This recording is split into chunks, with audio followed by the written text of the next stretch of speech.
What up, y'all? It's your boy with Grind Time Vids.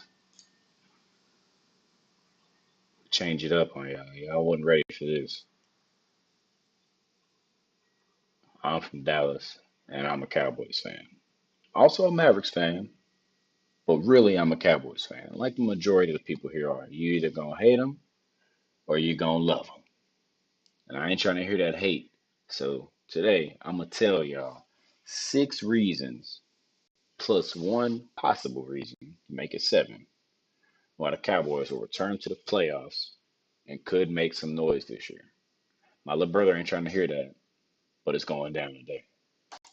I'm gonna show y'all some stats that I was looking at comparing the 2016 season to the 2017 season, as well as comparing us to the Super Bowl champion Eagles. Now it's hard to compare because Cowboys have made the playoffs and the Eagles won the damn Super Bowl with a backup quarterback. So we'll try. We'll throw something out there just to see what everybody thinks. Hit me in the comments with your hate, with the criticism, with your homerism for your own team.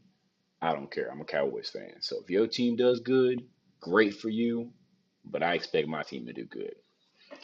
The number one reason I think the Cowboys struggled last year, and they've struggled for a while, is their rush defense.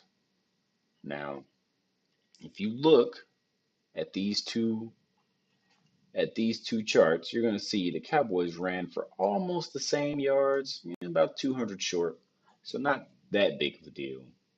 But the yards they allowed in 2016 was a full 300 plus yards less, 3.9 yards a carry on only 340 carries versus 403 carries for 4.1 a carry. Now, this tells me one of two things. One, the Cowboys were behind a lot. And they were in a lot of games they were getting blown slap out. So more rush attempts are going to occur. They didn't allow that many more yards per carry, but just the sheer volume of carries is going to accumulate the yards that we don't need.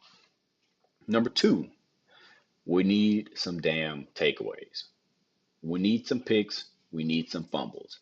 Everybody knows this, but when you get the ball more times than you turn it over, that's going to help out. Not only will that help out your offense that may or may not be struggling, but it's going to give confidence to your defense. You always want to have ball hawks out there. That's why everybody was chirping so hard about trying to get Earl Thomas. But one thing a lot of non-Cowboys fans don't know is that most of our secondary is 25 years old and under. We got 3 great young corners that are going to carry us into the future, and we'll see how that works out this year. They had some big moments last year and they got torched. So, a little Jekyll and Hyde, but a lot of players either go or blow in their second season. So, we'll see how that goes. Number 3, pass protection. If you look at 2016 season versus 2017 season, it's pretty similar.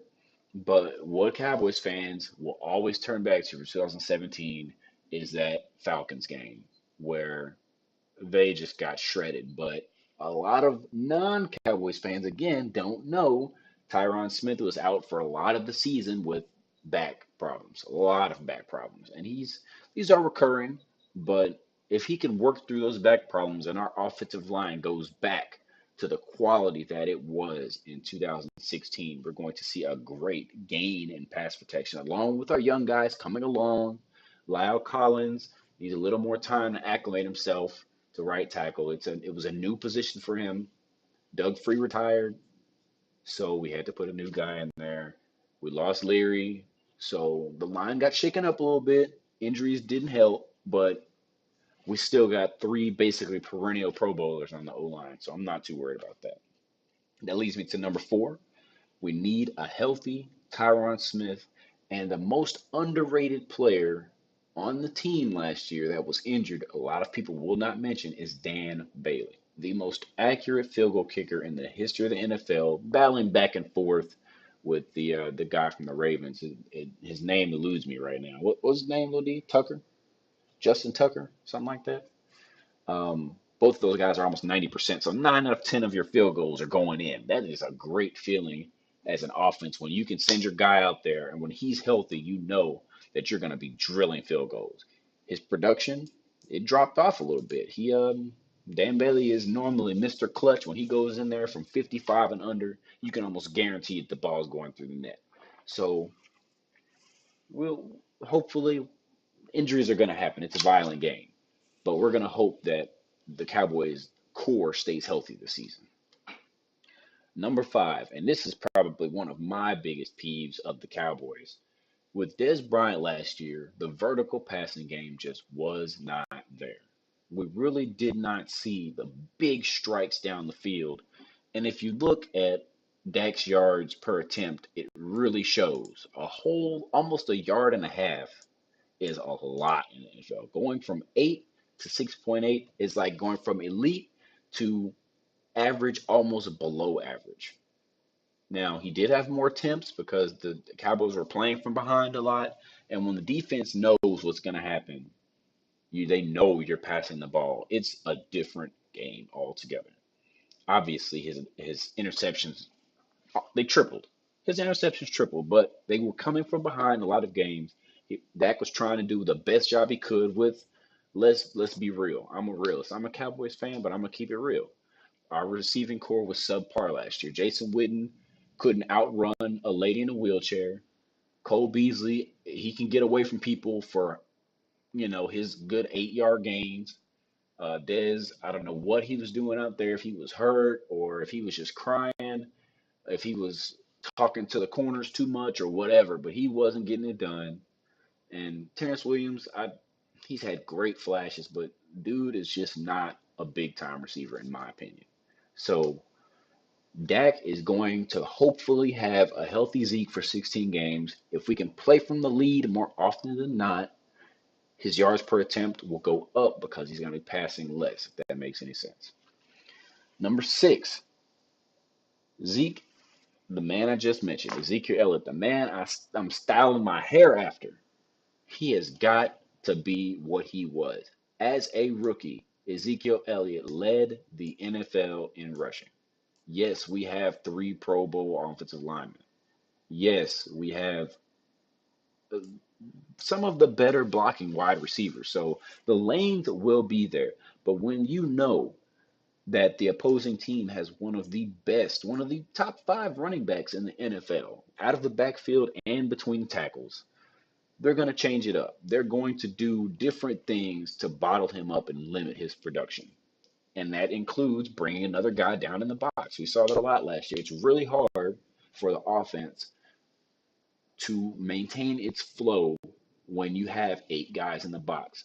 I play a lot of Madden, and my brother will tell you when people come out and they put that 8th guy in the box, but they're playing zone, so if they see run, they're crashing down. If they see pass, they're bailing out. It's going to affect the mindset of not only the running back and the offensive line, but the young quarterback. He might check out of the play that he comes out in, but a lot of times a young quarterback is going to run the play as called. So Zeke had 1,600 yards as a rookie. He missed 6 games. He had almost 1,000, so he almost averaged 100 yards a game still.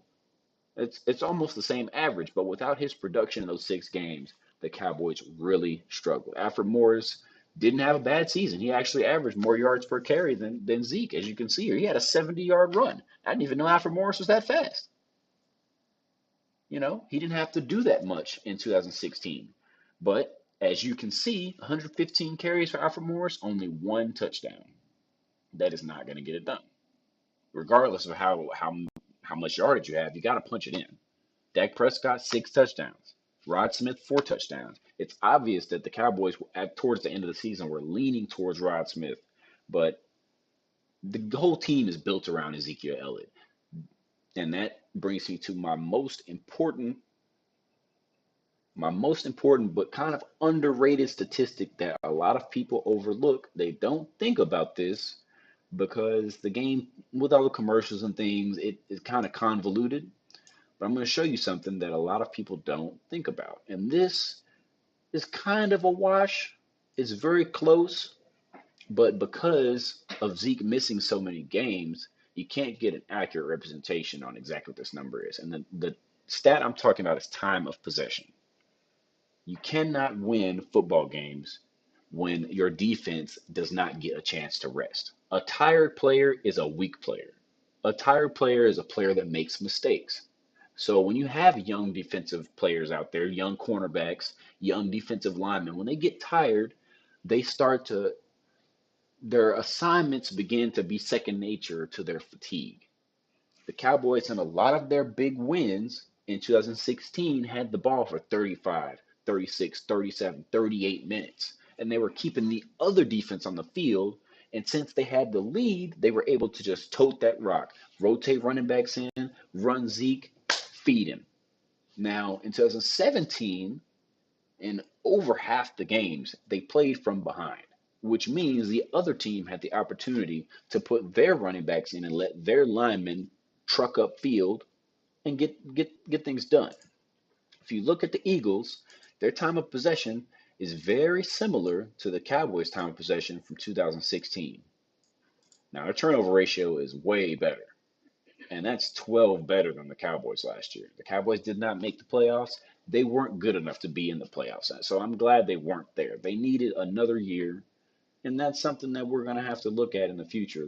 They need all these things have to come together, as well as the team has to be very cognizant of building depth. Because as we saw last year, when Tyron Smith went down, the season basically went down the tubes. Zeke, we knew he was going to be gone, but Tyron Smith is one of the most underrated players on the team. Yes, everybody talks about Dak and Zeke and Sean Lee and Demarcus Lawrence. D-Law had a great season last year, but all of that was overshadowed because they did not make the playoffs. So now y'all know I'm a Cowboys fan. I'm trying to keep it real. If you look at some of these numbers, you can pause it and take a look. The Eagles had an amazing season last year.